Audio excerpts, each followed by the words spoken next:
kasih kepada dosen pengampu Bapak Arif Estopi, SPD MSI.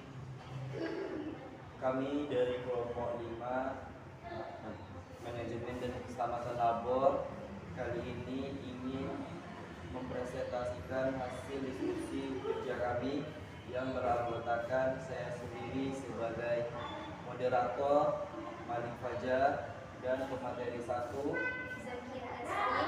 dan pemateri 2.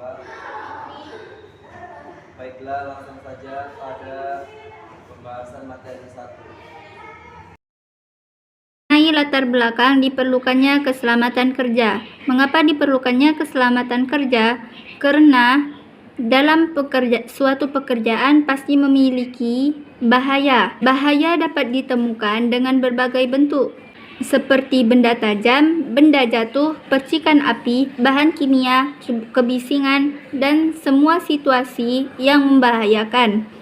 Maka dari itu, Administrasi Keselamatan dan Kesehatan OSHA mewajibkan kepada pemberi kerja untuk melindungi karyawannya dari bahaya di tempat kerja, sebagaimana Undang-Undang Keselamatan dan Kesehatan Kerja tahun 1970 yang berbunyi, untuk menjamin kondisi kerja yang aman dan sehat bagi pekerja laki-laki dan perempuan dengan mengizinkan penegakan standar yang dikembangkan berdasarkan undang-undang dengan membantu dan mendorong negara dalam upaya menjamin kondisi kerja yang aman dan sehat dengan menyelenggarakan penelitian, informasi, pendidikan, dan pelatihan di bidang kesehatan dan keselamatan kerja.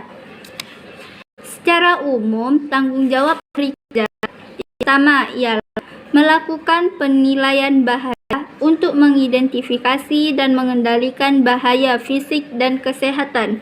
Yang kedua, menyediakan alat pelindung diri yang sesuai dan memadai. Yang ketiga, melatih karyawan dalam penggunaan alat pelindung diri. Yang keempat, memelihara alat pelindung diri dan mengganti alat pelindung diri yang rusak. Yang kelima, meninjau dan mengevaluasi efektivitas program alat pelindung diri secara berkala. Persyaratan khusus dalam bekerja, terutama dalam pekerjaan yang berkaitan yang memiliki resiko sangat tinggi. Maka dari itu, persyaratan seorang pekerja yang pertama ialah menggunakan alat pelindung diri dengan benar. Yang kedua, menghadiri sesi pelatihan tentang alat pelindung diri.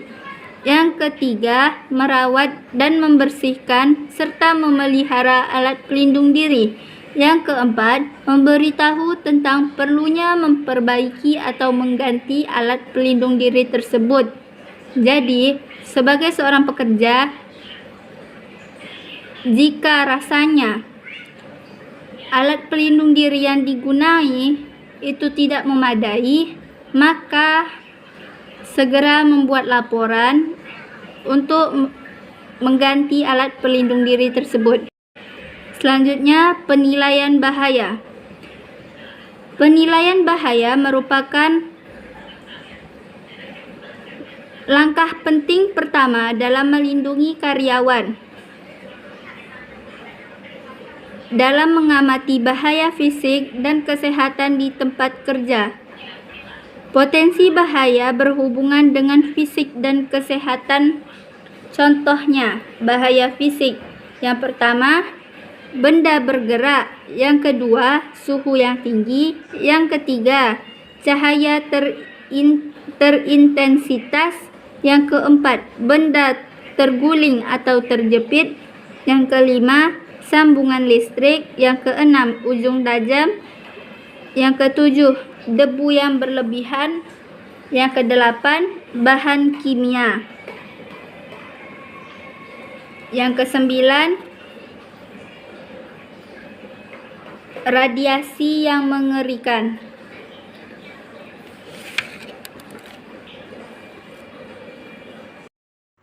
Baiklah, saya akan menjelaskan tentang memilih APD. Semua pakaian dan peralatan APD harus memiliki desain dan konstruksi yang aman, serta dipelihara dengan cara yang bersih dan dapat diandalkan. Pengusaha harus mempertimbangkan kesesuaian dan kenyamanan APD ketika memilih perlengkapannya yang sesuai untuk tempat kerja mereka. APD yang pas dan nyaman dipakai akan mendorong penggunaan oleh karyawan. Sebagian besar perangkat pelindung tersedia dalam berbagai ukuran dan harus berhati-hati dalam memilih ukuran yang tepat untuk setiap karyawan. Jika beberapa jenis APD berbeda dipakai bersamaan, pastikan kesesuaiannya. Jika APD tidak terpasang dengan benar, hal ini dapat menyebabkan perbedaan antara tertutup dengan aman atau terpapar secara berbahaya. Hal ini mungkin tidak memberikan tingkat perlindungan yang diinginkan dan mungkin menghambat penggunaan oleh karyawan. Adapun alat-alat perlindungan kerja yaitu pelindungan mata dan wajah, pelindungan kepala, pelindungan kaki, pelindungan tangan dan lengan, perlindungan tubuh, dan perlindungan pendengaran. Sistem perlindungan jatuh pribadi. Sistem perlindungan jatuh pribadi adalah pilihan lain bagi pemberi kerja. Sistem perlindungan jatuh pribadi berarti suatu sistem termasuk semua komponen yang digunakan oleh pemberi kerja untuk memberikan perlindungan terhadap jatuh atau untuk menahan jatuh pekerja dengan aman jika hal tersebut terjadi. Contoh sistem perlindungan jatuh pribadi mencangkup sistem penahan jatuh pribadi, sistem penentuan posisi, dan sistem penahan perjalanan. Ada beberapa jenis sistem jatuh pribadi, yaitu yang pertama sistem penahanan perjalanan, yang kedua sistem pemosisian, yang ketiga sistem penahan jatuh pribadi. Standar usaha yang memerlukan APD bisa dilihat di bawah ini. Bantuan layanan dan program usaha bisa dilihat website di bawah ini. Kesimpulan dan saran yaitu kesehatan kerja adalah suatu kondisi kesehatan yang bertujuan agar masyarakat pekerja memperoleh derajat kesehatan setinggi-tingginya, baik jasmani, rohani maupun sosial, dengan usaha pencegahan dan pengobatan terhadap penyakit atau gangguan kesehatan yang disebabkan oleh pekerjaan dan lingkungan.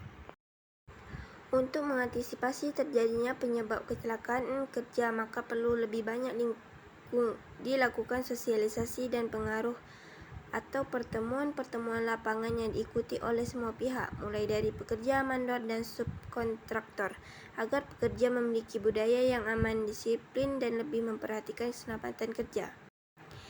Mari jaga kesehatan dan keselamatan kerja. Mungkin itu saja presentasi dari kelompok kami. Jika ada salah kata maupun ucapan, kami mohon maaf. Kami akhiri, wabillahi taufiq wal hidayah. Assalamualaikum warahmatullahi wabarakatuh.